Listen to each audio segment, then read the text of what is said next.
कधीच नाही चुकणार तुमचे फेवरेट टीव्ही शोज झी5 सोबत, तेही एकदम फ्री।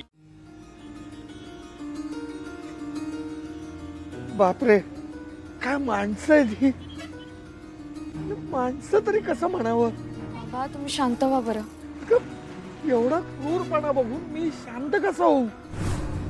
आणि या अशा लोकांमध्ये तू शिक्षणाची ज्योत पेटवायला निघाली होतीस।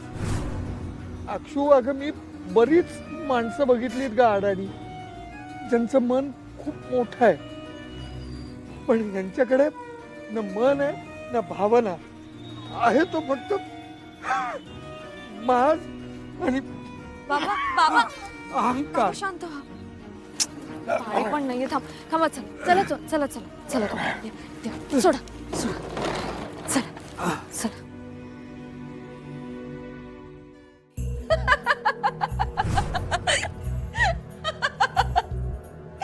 ताई, अगं कसली मजा आली का नाही? मास्तरनीला चांगलाच धडा शिकवला बघ आपण। लई दिवसांचं स्वप्न पुरं झालंय बघ आज माझं। डुचकी मला उठ सूट बोलत होती ग, तिची आणि तिच्या बापाची कसली जिरवली की नाही आपण। ताई तुला सांगू, यो दिस का नाही मी कवा बी विसरणार नाही। जेव्हा मी मास्तरनीचा गळा दाबला का नाही, असला आनंद झालता म्हणून सांगू।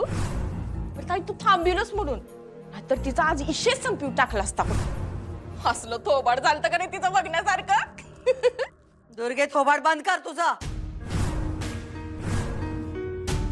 काय झालं ताई? तू माझ्यावर का चिडालीस? अगं एवढं मोठं काम पुरं केलंय आपण आज। कोण हायस कोण तू? हा, मोठी गुंडी लागून राहिलीस काय? जेल मध्ये जाऊन हे असलं शिकून आलीस? कुणी सांगितलं होतं ग तुला त्यांचा गळा धरायला? काय कमी जास्त झालं असतं म्हणजे एवढ्यावर पडलं असतं? ताई ते मी रागाच्या भरात किती वेळा सांगितलंय तुला, तोंडावर आणि रागावर कंट्रोल ठेव। एक गोष्ट ध्यानात ठेव, काय बी झालं तरी आपल्या अंगावर येईल असं काही करायचं नाही। आपण शेफ राहायचं, आपले हात बरबटले नाही पाहिजे, नाहीतर आमच्या समध्या प्रयत्नांवर पाणी फेरशील तू।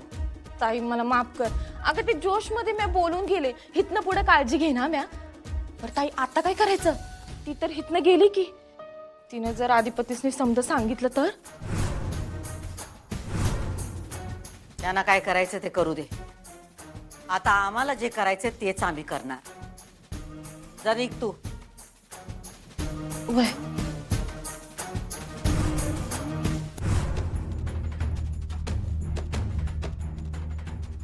ताई असं सांगते की तुम्ही सारखं आई आई करता, ह्याचा खूप त्रास होतो तिला।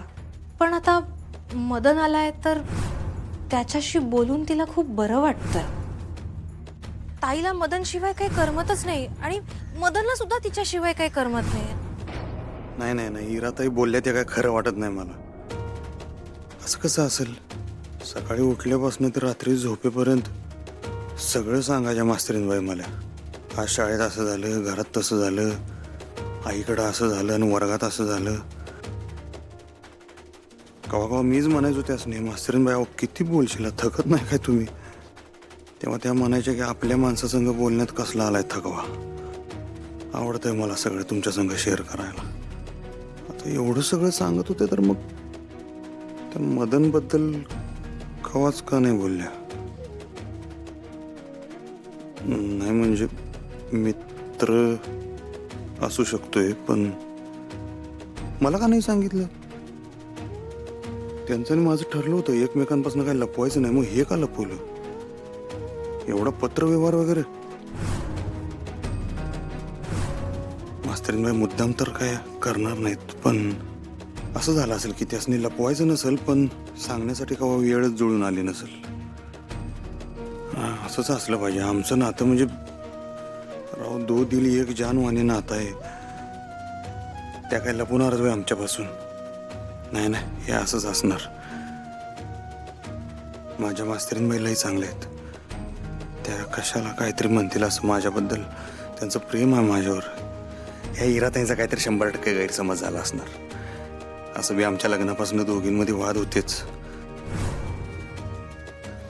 रागाच्या भरात बोलले असणार काहीतरी इराताई, आणि हे सगळं असं वाया वाया चालू आहे ना। म्हणताना असं व्हायला लागले, गैरसमज व्हायला लागलेत. वाया वाया गैरसमज होणं म्हणजे जरा सगळंच वाया जायचं. राहू दे, मास्तरीनबाईसने भेटल्याशिवाय काही योग उताडा सुटायचा नाही. मला माहिती आहे माझ्या मास्तरीनबाई कशा आहेत ते मला चांगलं माहिती आहे. त्या चांगल्याच होत्या आणि चांगल्याच आहेत, माहित आहे मला.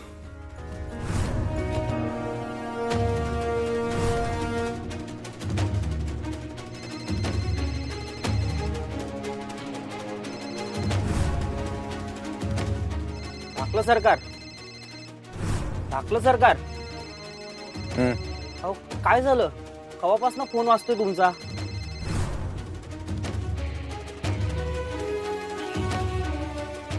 अधिपती फोन का नाही उचलत?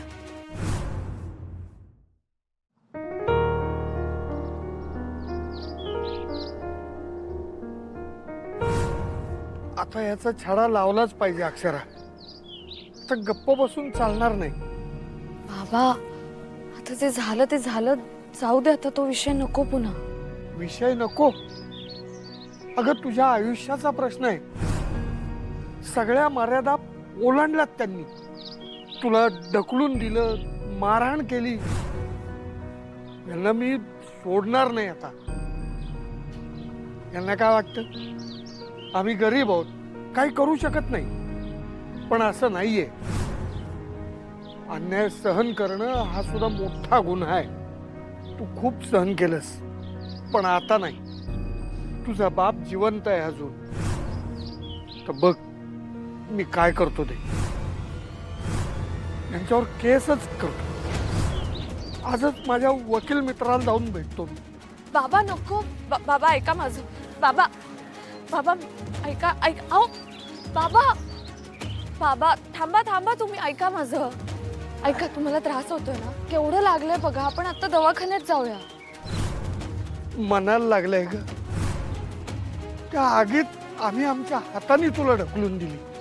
इतके दिवस ओढलीस त्या आगीत, पण कुणीच वाचवायला नाही आलं तुला. अधिपती होते बाबा, ते सतत होते माझ्या बरोबर.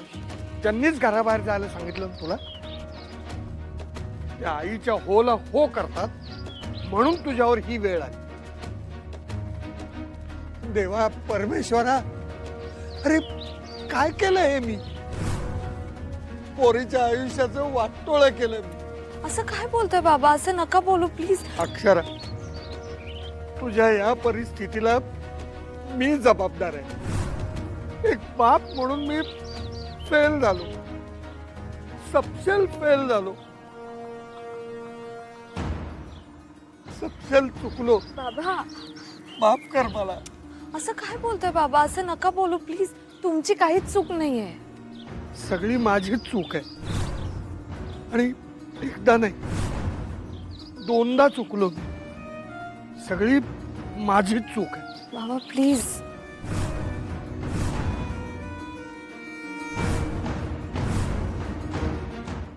झी 5 ॲप डाउनलोड करा आणि पहा सर्व एपिसोड्स एकदम फ्री.